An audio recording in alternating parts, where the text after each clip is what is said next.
तो नेपाल में फिलहाल डीप क्राइसिस चल रहा है। तो आज हम लोग जानेंगे इस वीडियो में केपी शर्मा ओली का रेजिग्नेशन, फाइनेंस मिनिस्टर को सड़कों पर हुई मारपीट, बांग्लादेश का एग्जाम्पल लेंगे, नेपाल का केस 2006 से 8 तक का ट्रांजिशन, वहाँ का कॉन्स्टिट्यूशन, 2008 से लेकर 14 का पार्टी स्प्लिट और फोर्ड फाउंडेशन के द्वारा ग्रूम्ड बलिंदर शाह के बारे में जानेंगे।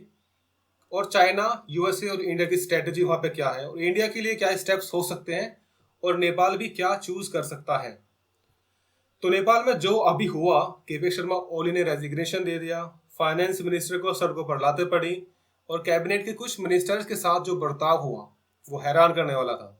अभी जो एक इंसिडेंट लग रहा है कि बस एक लोकल ड्रामा है, उसका एक बड़ा पैटर्न हम साउथ एशिया के अंदर देख रहे हैं। वही पैटर्न जैसा बांग्लादेश में हुआ, उसी का एक रिफ्लेक्शन श्रीलंका में, फिर श्रीलंका, बांग्लादेश, नेपाल, इन सब का कॉम्बो एक उसका इको हम लोग पाकिस्तान में भी देख सकते हैं। मतलब ये एक रिपीटेड स्क्रिप्ट चल रही है, अलग एक्टर्स हैं लेकिन स्क्रीन प्ले ये सेम है। तो क्यों हो रहा है ये सब?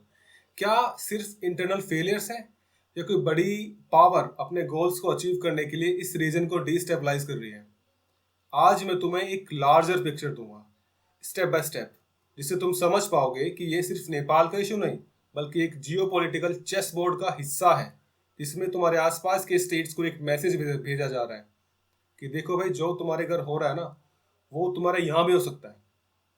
तो चलो शुरू से लेते हैं, टाइमलाइन क्लियर करते हैं। 2001 अमेरिका ने अफगानिस्तान इन्वेड किया, 2003 इराक इन्वेड हुआ। ये दोनों ऑपरेशंस इतने एक्सपेंसिव साबित हुए कि 2007-8 तक अमेरिका ट्रिलियंस खर्च कर दिया और फिर 2007-8 में फाइनेंशियल क्राइसिस आया। यूएस दुनिया में सिक्योरिटी प्रोवाइडर पोजीशन से वीक पड़ गया। फिर उसके बाद यूरोजोन क्राइसिस, इसने और प्रॉब्लम्स बढ़ा दी। एक वैक्यूम बना और इस वैकेंसी को फिल करने के लिए चाइना रेडी खड़ा था। चाइना ने अपनी इकोनॉमी को इस तरह डिजाइन किया था कि वो स्ट्रेटेजिकली वेट करके ग्लोबल लीडरशिप पे शिफ्ट कर सके और 2014 तक उसने अपना international frame belt and road initiative के थ्रू कंसोलिडेट कर लिया। जब ये कंपटीशन सीमेंट हुआ, यूएस और चाइना राइवलरी हार्डकोर बन गई। अमेरिका को समझ आया कि सबसे बड़ी पावरफुल एडवर्सरी कौन है? चाइना। अमेरिका ने सोचा चाइना को टैकल करने के लिए उसकी एक ही वीक पॉइंट है, उसका पेरिफेरी, मतलब आसपास का रीजन, उसके आसपास के नेबर्स। अगर वहां इंस्टेबिलिटी क्रिएट होगी, अगर वहां यूएस इन्फ्लुएंस पहुंचेगा, तो चाइना के इकोनॉमिक डायनामो रब हो जाएगा, मीन्स कम हो जाएगा।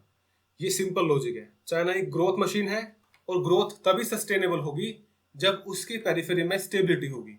और अगर वहां की कोई भी प्रो यूएस रजीम आएगा तो चाइना का स्ट्रेटेजिक कंफर्ट जोन डिस्टर्ब हो जाएगा। इसीलिए 2015 से 2020 के बीच यूएस ने एक पॉलिसी फाइन ट्यून की कि इंडिया को एलिवेट करो, और हम लोग देख सकते हैं उसने इंडिया को बहुत सपोर्ट भी किया, इंडिया को क्रेडिबल प्लेयर बनाया जो कि चाइना को रीजन में काउंटर कर सकता है। माइलस्टोन्स क्या थे कि डिफेंस अग्रीमेंट्स डीपन हुए, Indo Pacific frameworks, tech partnerships. America ने सोचा इंडिया को स्ट्रेंथन करो और जब नीड पड़े इंडिया की टेरिटरी को भी यूज करके एंटी चाइना ऑपरेशन चलाए जा सकते हैं। लेकिन यहाँ पे एक फंडामेंटल मिसअंडरस्टैंडिंग हो गई। अमेरिका ने इंडिया की स्ट्रेटेजिक ऑटोनॉमी को अंडर एस्टिमेट किया। इंडिया ने कहा हम आपके साथ एंगेज करेंगे पर अपनी टेरिटरी किसी भी कोवर्ट ऑपरेशन के लिए आपको ओपन नहीं करेंगे। 1950 का एग्जाम्पल इंडिया को याद था जब CIA ने तिब्बतन ऑपरेशन चलाए, जिसका कॉस्ट इंडिया को 1962 में पे करना पड़ा। इंडिया ने कहा हम कोई ऐसा प्लेग्राउंड नहीं बनेंगे जिससे तुम हमें डैमेज कर सकते हो फिर हम खुद डैमेज हो जाएं, जस्ट लाइक यूक्रेन, जैसा यूएस ने यूक्रेन के साथ में किया। जब इंडिया यूएस का प्लान का फुल टूल बनने का काम नहीं कर पाया तो यूएस ने सोचा चलो अल्टरनेट रूट्स पकड़ते हैं। 2023 से यूएस ने अपनी नज़र बांग्लादेश पे फिर से डाली। रिपोर्टेड डिमांड, हमें सेंट मार्टिन का आइलैंड दे दो, वहां पे मिलिट्री बेस बनाना है। शेख हसीना ने मना कर दिया। जब होस्ट डिनाई हुआ तो यूएस ने एक प्लान, एक सॉफ्ट पावर टूल किट बनाई और उसकी फंडिंग थिंक टैंक्स के द्वारा, एनजीओस के द्वारा, ओपन फाउंडेशंस के द्वारा और उसके साथ साथ social media driven youth mobilisation programmes चलाए। सोशल मीडिया के द्वारा यूथ को मोबिलाइज किया। अब ये प्लेबुक बड़ा फैमिलियर था जॉर्ज सोरोस जैसी फंडिंग के साथ। जैसे funding vehicles, local change agents को फंड करना, स्टूडेंट मूवमेंट्स को फंड करना। बांग्लादेश में टूल किट एग्जीक्यूट हुआ और 2024 में हम सब लोग जानते हैं वहां पे रिजीम चेंज हुआ और आया एक यूएसए को सपोर्ट करने वाला लीडर। अब उससे एक केस स्टडी बन गई कि social media plus youth is equal to regime change and it is a repeatable tool. America को एक ही टूल किट मिल गया, if you can mobilise the youth via social media and manufacture grievances, तो तुम एल्टर कर सकते हो पॉलिटिकल आउटकम्स को। सिंपल और बहुत स्केरी। अब सवाल आया, अगर ये बांग्लादेश में चल गया तो क्या ये रेसिपी इंडिया में अप्लाई करना मुमकिन है? इंडिया तो बड़ा देश है, सरहदों से भरा हुआ है, कॉम्प्लेक्स है, तो फुल रिजीम का एक्सपेरिमेंट थोड़ा डिफिकल्ट है। तो यूएस ने अप्रोच स्लाइटली मॉडिफाई किया कि चलो रिजीम डिग्रेडेशन पे काम करते हैं। 2024 लोकसभा के दौरान एक वाइट टी शर्ट मूवमेंट चला। इसके द्वारा हम लोग देख सकते हैं कई सारे टैक्टिक्स डिप्लॉय हुए। एक ऑर्गेनाइज अटेम्प्ट था जिससे कि नेशनल नरेटिव को ये लोग कम कर सकते हैं, जिससे कि एक सोशल अनरेस्ट क्रिएट होगा और डिग्रेड होंगे इंस्टीट्यूशंस। इमिडिएटली नहीं होगा लेकिन स्लोली स्लोली इरोड होगा। इस पूरी प्रोसेस को हम एक अलग डिटेल में वीडियो में जान लेंगे, पर अभी सिर्फ कॉन्सेप्ट समझो। बांग्लादेश में फुल रिजिम चेंज हुआ, इंडिया में एल्गोरिथमिक डिग्रेडेशन चल रहा था। दोनों एक साथ चल रहे हैं 2024 से, और हम लोग देख सकते हैं कि गवर्नमेंट के अगेंस्ट कई सारे इन लोगों ने, पार्टीज ने अटेम्प्ट्स किए, चांसेस किए, उनको फंडिंग हुई and they are rocking on social media. Social media के थ्रू ये सब चीजें फंडेड हैं और इनको बढ़ाया जा रहा है। तो अब नेपाल क्यों? नेपाल की ज्योग्राफी, हिस्ट्री और पॉलिटिक्स इसीलिए इंटरेस्टिंग है क्योंकि ये चाइना, इंडिया और यूएस तीनों के इंटरेस्ट का जोन है। 2006 से 8 ये एक पिवटल पीरियड था। सिविल वॉर के बाद मोनार्की से डेमोक्रेसी का ट्रांजिशन हुआ। 2008 से 14 कॉन्स्टिट्यूशन मेकिंग पीरियड था। इस पीरियड में पॉलिटिकल पार्टीज और मोनार्की के बीच कॉम्प्लेक्स डील्स हुई। पॉलिटिकल पार्टीज ने मोनार्की को सेरेमोनियल लॉज ऑफर किए, मोनार्की ने एक्सेप्ट कर लिया, पर फिर जब कॉन्स्टिट्यूशन बना मोनार्की को इफेक्टिवली साइडलाइन कर दिया गया।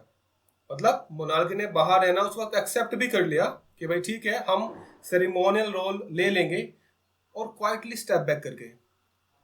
लेकिन ध्यान दो, 2015 से 2021 तक नेपाल की इंटरनल पॉलिटिक्स और उसका पूरा पॉलिटिकल लैंडस्केप एक टॉक्सिक बन गया। हर मेजर पॉलिटिकल पार्टी में 3 फैक्टर्स उभरे, एक प्रो इंडिया ग्रुप, एक प्रो चाइना ग्रुप और एक प्रो यूएस ग्रुप। ये फ्रेगमेंटेशन का नतीजा था कि किसी पार्टी का भी सोल डोमिनेंस नहीं बना, किसी पार्टी का सिंगल डोमिनेंस नहीं बना, और पार्टीज अपनी इंटरनल स्ट्रिंग्स को खींच रहे थे एक दूसरे को इन्फ्लुएंस करने के लिए। लीडर्स को और उनकी फैमिलीज को वेस्ट में सेट करना, चाइनीज मनी से इंफ्रास्ट्रक्चर कॉन्ट्रैक्ट्स को हाईजैक करना। इसका रिजल्ट क्या निकला? करप्शन बढ़ा, गवर्नेंस कोलैप्स हुआ और पब्लिक का फेथ डेमोक्रेसी में गिर गया। चाइना ने अपना एंगल खेला, इंफ्रास्ट्रक्चर फंडिंग दी, लोन्स दिए, प्रोजेक्ट्स दिए, लोकल लेवल पर करप्शन को फ्यूल भी दे दिया। कॉन्ट्रैक्ट्स चाइनीज कंपनी के थ्रू गए और जो लोकल एलिट्स थे उन्हें उससे बेनिफिट हुआ। अमेरिका ने अपना एंगल खेला, उसने कल्चरल और एजुकेशनल जो एलिट्स थे उन्हें नर्चर किया, नेताओं के बेटे, सब कुछ। नेपोटिज्म के जरिए मिनिस्टर्स के बच्चों को यूएस और यूरोप में सेटल करवा दिया। सॉफ्ट पावर इन्फ्लुएंस करी थ्रू फाउंडेशंस। अब ये एक टग ऑफ वॉर सा चल रहा था जहां पे चाइना ने मनी डाला और अमेरिका ने अपना सोशल कैपिटल डाला।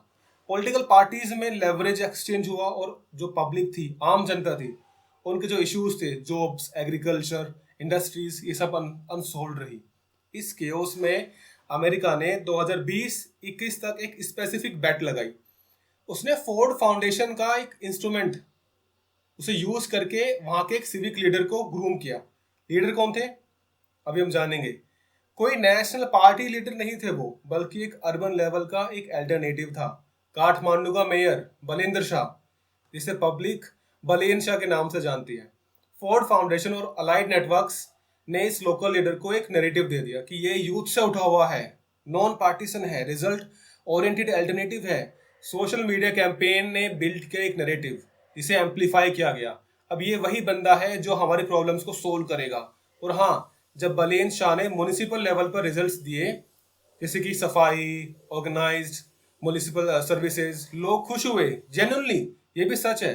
लेकिन पीछे जो स्ट्रेटेजिक लॉजिक चल रहा है ना, वो भी क्लियर है। अगर हम लोग नेशनल गवर्नेंस डिग्रेड होती है और वो होती रहे और लोग एक कॉम्पिटेंट लोकल मेयर को एज ए होप अडोप्ट कर लें, तो नेशनल लेवल की जो लेजिटिमेसी है उसे इरोड किया जा सकता है। मतलब कि एक रिजीम डिग्रेडेशन जो कि इंडिया में भी चल रहा है। चाइना इसीलिए टेंशन में थी क्योंकि जो एग्जिस्टिंग नेशनल रिजीम था उनके लिए वर्केबल था। अगर डिग्रेड हो गया और एक यूएस बैक्ड अल्टरनेटिव वहां पे आ गया और नेशनल फुटप्रिंट बना, तो चाइना का जो इन्फ्लुएंस है वो घट जाएगा, बल्कि कम ही हो जाएगा। तो चाइना ने एग्जिस्टिंग जो रिजीम थी उसे सपोर्ट किया क्योंकि वो रिजीम उनके प्रोजेक्ट्स उन्हें कंटिन्यू करने में यूजफुल थी। यूएसए ने बलेन शाह जैसे एक्टर्स को अपलिफ्ट किया और इंडिया का जो पोजीशन था इट वाज कॉम्प्लेक्स। कैसे? इंडिया हिस्टोरिकली मोनार्की, मतलब जो हम लोग अगर हम देखते हैं तो पार्टिकुलरली मोनार्की और हिंदू आइडेंटिटी के साथ स्टैंडिंग रखता है। इंडिया को पता है कि मोनार्की का रिवाइवल एक आइडेंटिटी पॉलिटिक्स को अपील कर सकता है। मतलब नेपाल एक सनातनी देश है और हिंदू आइडेंटिटी और मोनार्की का जो कल्चरल रेजोनेंस है वो भी अभी भी जिंदा है वहाँ पे। तो इस टेंशन के बीच और चीजें हुई। सोशल मीडिया का बैन, ये एक टिपिंग पॉइंट था ये। जब सोशल मीडिया एक्सिस या एक्सप्रेशन ब्लॉक होती है तो यूथ नाराज हो जाते हैं।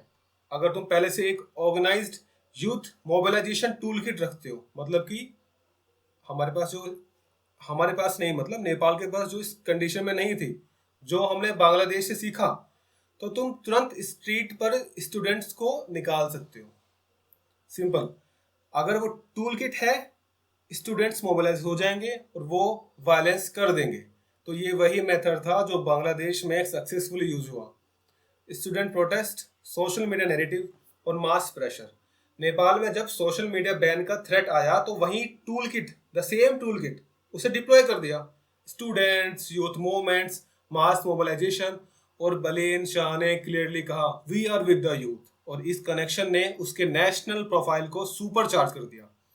साथ ही नेपाल में एक और डेवलपमेंट हुआ, मोनार्की रिवाइवल के साइंस।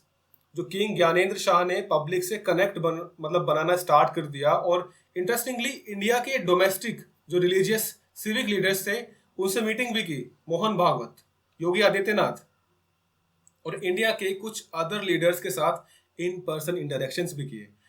ये एक पॉलिटिकल सिग्नल था कि इंडिया का जो सटल सपोर्ट है मोनार्की के रिवाइवल के लिए वो है। अब मेरा ऑब्जर्वेशन, मतलब ये मेरा पर्सनल एनालिसिस है, जो कह रहा है कि इंडिया ने अपना वेट अब मोनार्की के रिवाइवल पे शिफ्ट किया हुआ है। क्योंकि मोनार्की एक आइडेंटिटी बेस्ड पॉलिटिक्स लेकर आ सकता है। वो सनातन हिंदू आइडेंटिटी को रिवाइवल भी कर सकता है और कनेक्ट भी कर सकता है। और इंडिया एक सिविलाइजेशनल नेबर के रूप में इस आइडेंटिटी पॉलिटिक्स को एक स्टेबलाइजिंग फैक्टर मानता है, मतलब कि जिससे नेपाल को स्टेबल कर सकते हैं, प्रोवाइडेड मोनार्की यूथ को एक विजन दे सके। अब यहाँ एक बहुत बड़ा सवाल खड़ा होता है कि क्या मोनार्की रिवाइवल सच में सॉल्यूशन है? मैंने कुछ सच बताया। मोनार्की के टाइम पे भी प्रॉब्लम्स थे, नेपोटिज्म था, इनइक्वालिटी थी, गवर्नेंस इश्यूज थे, पर आज सिचुएशन डिफरेंट है। डेमोक्रेसी ने जो प्रॉमिस दिया था, जॉब्स, इंडस्ट्री एंड ये सब कुछ, ये जो भी थे, ये फुलफिल हुआ ही नहीं। नेपाल में माइग्रेशन पीक पर है, यूथ कॉलेज पास करते ही बाहर जा रहे हैं, एग्रीकल्चर डिक्लाइन हो रहा है, बिजनेस रिवाइव नहीं हो पा रहे हैं, इंडस्ट्रियल बेस कोलैप्स हो रहा है, फिजिकल और मॉनेटरी पॉलिसीज ये बिजनेस फ्रेंडली है ही नहीं। तो जब लोग रोजमर्रा की प्रॉब्लम्स फेस करते हुए देखते हैं कि डेमोक्रेसी उनके लिए कुछ नहीं कर रही है, तो एक नॉस्टैल्जिया ऑटोमेटिकली स्ट्रॉन्ग हो जाता है। वो राजा टाइम वाला टाइम शायद बेटर था यार, सिंपल ह्यूमन साइकोलॉजी। और इस वॉइड को फिल करने के लिए तीन प्लेयर्स खेल रहे हैं, चाइना, यूएस एंड इंडिया। उनका अपना अपना कैलकुलस है। चाइना एग्जिस्टिंग रिजीम को पसंद करता है क्योंकि वो अपने इकोनॉमिक प्रोजेक्ट्स वहां कंटिन्यू कर सकता है। यूएस चाहता है कि एक अल्टरनेटिवली एक इमर्ज हो प्लेयर जो इन्फ्लुएंस कर सकता है इस नेपाल को और उनके सपोर्ट में। और इंडिया चाहता है कि नेपाल की आइडेंटिटी बेस्ड पॉलिटिक्स सिक्योर रहे और इंडिया फ्रेंडली एक्टर्स स्ट्रांग हो। अब ये कॉन्टेस्ट जो है ना इसी वजह से बहुत कॉम्प्लेक्स भी हो चुका है।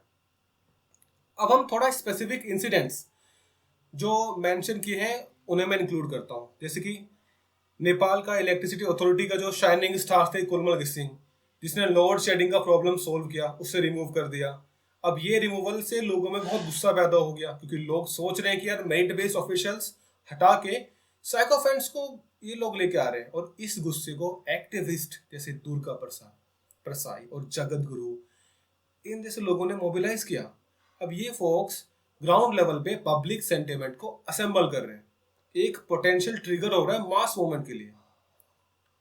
अब एक और इम्पोर्टेंट चीज, अमेरिका का टूल किट जिसे बांग्लादेश में यूज किया गया, Soros funding, student mobilisation, social media amplification, वो अब नेपाल में भी देखा गया। फोर्ड फाउंडेशन जैसे इंस्टीट्यूशंस बलेन शाह जैसी पर्सनैलिटीज को ग्रूम करते हैं, और ये ग्रूमिंग सिर्फ म्युनिसिपल रिजल्ट्स तक लिमिटेड नहीं रह गया, ये नेशनल अल्टरनेटिव बनने के लिए सीड प्लांट कर रहे हैं।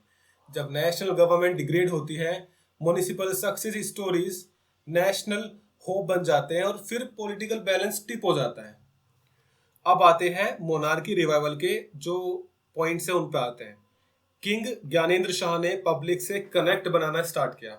उन्होंने रिलीजियस और आइडेंटिटी नैरेटिव्स यूज किए। अब आप हिंदू हो, आप सनातन आइडेंटिटी के हो, आप अपनी पहचान वापस चाहते हो, तो ये नैरेटिव पावरफुली रेजोनेट करते हैं विद द यूथ। वो फील आइडेंटिटी लॉस, जिन्हें पहचान का लॉस फील हो रहा है, फिलहाल वो डेमोक्रेसी में गुमराह हो चुके हैं। तो इंडिया का रोल यहाँ बहुत सटल है। किंग्स की मीटिंग्स विद मोहन भागवत और योगी आदित्यनाथ और इंडियन डेलीगेशंस के वहां पे विजिट जो हो रहे हैं, ये सब पॉलिटिकल सिग्नलिंग है कि इंडिया को समझना होगा कि मोनार्की को सपोर्ट करना एक लॉन्ग टर्म कमिटमेंट है। अगर you support revival, you will also inherit it's baggage. तो नेपाल के पास चॉइसेस क्या क्या है? हमें तीन ऑप्शन दिख रहे हैं। या तो एक्सेप्ट कर लो एक प्लेग्राउंड बनना फॉरेन एजेंडाज के लिए, परपेचुइट को एक्सेप्ट कर लो, ठीक है। दूसरा है कि तुम फिलहाल जो ये डेमोक्रेसी है तुम इसे ही चला के चलो और कुछ डिलीवर मत करो। लोग फ्रस्ट्रेटेड रहेंगे, यूथ कैसी भी रहेगी, इकोनॉमिक डिक्लाइन होगा। चलो, एक थर्ड वे क्या है कि तुम एक लोकली ओन्ड जो आइडेंटिटी रूटेड रिन्यूअल है, तुम उसको बिल्ड करने के लिए इमोशनली और एक नेशनल इकोनॉमिक विजन बिल्ड करने के लिए तुम उसे यूज करो। एग्रीकल्चर को रिवाइव करो, टैक्सेशन को रिफॉर्म करो, फिजिकल पॉलिसी को सब मतलब बिजनेस सपोर्ट करने के लिए बनाओ, और फोकस करो मेरिटोक्रेसी पे, ना कि नेपोटिज्म पे। और यहाँ नेपाल के पास एक यूनिक एडवांटेज भी है जो बांग्लादेश के पास नहीं था। नेपाल के पास अपना एक लेजिटिमेट कल्चरल फिगर है, अपना खुद का ब्लड। कौन? किंग ज्ञानेंद्र। अगर किंग जेन्युइनली यूथ से कनेक्ट करेगा, if he supports the vision for jobs, agriculture revival and economic opportunities, तो ये एक होम ग्रोन सॉल्यूशन हो सकता है। पर रिस्क भी बड़ा है अगर किंग एक केयर टेकर बन गया लाइक मोहम्मद यूनुस बांग्लादेश में, तो ये it will end up used as a US asset, तो वो भी यूएस का एक एसेट बनकर रह जाएगा और नेपाल की इकोनॉमी फर्दर होलो आउट हो जाएगी, बिल्कुल खोखली। अब चाइना का जो गेम है वो ओवर हो जाएगा, लेकिन नेपाल का भी फ्यूचर खत्म हो सकता है। और अगर मैं ब्लंट रहूं तो नेपाल को एक टफ चॉइस लेना होगा। जैसे पेरेंट्स और एल्डर्स की रिस्पॉन्सिबिलिटी होती है कि अपने चिल्ड्रन को समझाएं, तो क्या जो तुम्हारा फ्यूचर लीडर है वो यूएस के हाथ में देना चाहते हो, या फिर सिर्फ टेम्परेरी तुम एक क्लीनर चाहते हो, या फिर तुम एक stable long term national solution चाहते हो? बांग्लादेश का एग्जाम्पल डरावना है। एक ऐसा लीडर जिसे यूनिवर्सल कंपटीशन दिखाया गया, पर जिसके पीछे जो सपोर्ट सिस्टम था उसने देश को 30 साल पीछे फेंक दिया। एक टेक्सटाइल इंडस्ट्री जो शिफ्ट हो गई, जॉब्स लॉस्ट, मार्केट और वियतनाम में गया, मतलब सब कुछ चीजें। और इंडिया को अपनी पॉलिसी और जो स्ट्रेटेजी है वो क्लियर करनी होगी। मेरी असेसमेंट यही है कि इंडिया ने अब अपना वेटेड सपोर्ट मोनार्की के पीछे शिफ्ट किया है। उसके दो रीजंस हैं। पहला, मोनार्की आइडेंटिटी बेस्ड पॉलिटिक्स को मोबिलाइज कर सकता है इन अ वे कि वो नेपाली जो सनातन फॉलोअर्स हैं उनके साथ रेजोनेट करे। दूसरा, मोनार्की रिवाइवल अगर यूथ की जो विजन फेस कर रहा है ना, उसको वो दे पाता है जो वो चाहता है, और इस केओस को स्टॉप कर सकता है, और it can provide stability in the neighbourhood. तो इंडिया को भी केयरफुली प्ले करना होगा, क्योंकि मोनार्की के पास बैग जो है वो बैगेज है। अभी कुछ इम्पोर्टेंट प्रैक्टिकल प्रॉब्लम्स है जो हर नेपालीज को पता होनी चाहिए और इंडियन को भी पता होनी चाहिए एज ए गुड नेबर। पहली, माइग्रेशन। वहाँ पे जो है बच्चे स्कूल पास करते ही जॉब्स के लिए बाहर चले जाते हैं। एग्रीकल्चर, वहाँ पे एग्रीकल्चर डिक्लाइन हो चुका है। इंडस्ट्रीज, वहाँ पे कोई फिजिकल और मॉनेटरी पॉलिसीज नहीं है जो बिजनेस फ्रेंडली हो। सेकेंडली, मेरिट और नेपोटिज्म, ये बहुत चल रहा है। और अब हम कुछ कंक्लूडिंग प्रिडिक्शंस भी करेंगे और मैं कुछ वार्निंग्स भी हम यहाँ पे हम लोग डिस्कस करेंगे। जैसे कि अमेरिका का जो बांग्लादेश प्ले हुक है, सोशल मीडिया और यूथ को मोबिलाइज करना उसके द्वारा, अब ये रीजनली नॉन है और हम इस टैक्टिक्स में वेरिएशंस देख सकते हैं। हमेशा वो फुल रिजीम चेंज नहीं करेगा, समटाइम्स वो रिजीम को डिग्रेड भी करेगा। सेकंड, चाइना का जो बिहेवियर है वो परमानेंट रहने वाला है। सलामी स्लाइसिंग बॉर्डर्स पे, grey zone tactics, border disputes कभी भी परमानेंटली सोल्व नहीं होंगे। इंडिया और उसके नेबर्स को केयरफुल रहना पड़ेगा। इंडिया चाइना जो अप्रोचमेंट है जो आज हम लोग देख रहे हैं वो टेम्पररी है। एक स्ट्रेटेजिक मिसट्रस्ट परमानेंट लेवल पे अभी भी एग्जिस्ट करता है इंडिया और चाइना के बीच। फिर हम लोग आते हैं नेपाल। नेपाल एक लिटमस टेस्ट है इस रीजन के लिए। अगर नेपाल स्टेबल बन गया और इंडिया के फ्रेंडली बन गया तो एक आइडेंटिटी रूटेड और एक डेमोक्रेटिक एक्टर जो है साउथ एशिया के लिए, वो एक काफी ज्यादा स्टेबल हो जाएगा। अगर नेपाल प्लेग्राउंड बना और एक फॉरेन प्रॉक्सी ऑपरेशंस के काम आया, जिसके चांसेस सैडली ज्यादा है, तो ये जो डिस्टेबलाइजेशन है, ये जो वेव है, ये इंडिया में भी मूव कर सकती है। मतलब इंडिया कैन ऑल्सो गेट डिस्टेबलाइज्ड। और अब एक सीधा सवाल निकल के आता है कि नेपाल को क्या चूज करना चाहिए आप सबके अकॉर्डिंग। या तो अमेरिका बेस्ड अल्टरनेटिव बलिंदर, या फिर इंडिया की backed monarchy revival king Gyanendra Shah, या फिर कुछ और। तो नेपाल आज एक मिरर है। अगर हम ध्यान ना दें तो कल वो रिफ्लेक्शन इंडिया की तरफ भी आएगा। चॉइस नेपाली पीपल की है और हम लोग एज इंडियंस अपने पड़ोसी के साथ खड़े रह सकते हैं, उनका यूज नहीं कर सकते। और बाकी आप लोग मुझे अपना ओपिनियन शेयर कर सकते हैं। हम लोगों ने इस टॉपिक पे काफी चीजें डीप ड्राइव करी हैं और हमने समझा regime degradation, white T shirt movement, बाकी चीजें, फोर्ड फाउंडेशन, टूल किट। तो दैट्स ऑल फॉर टुडे।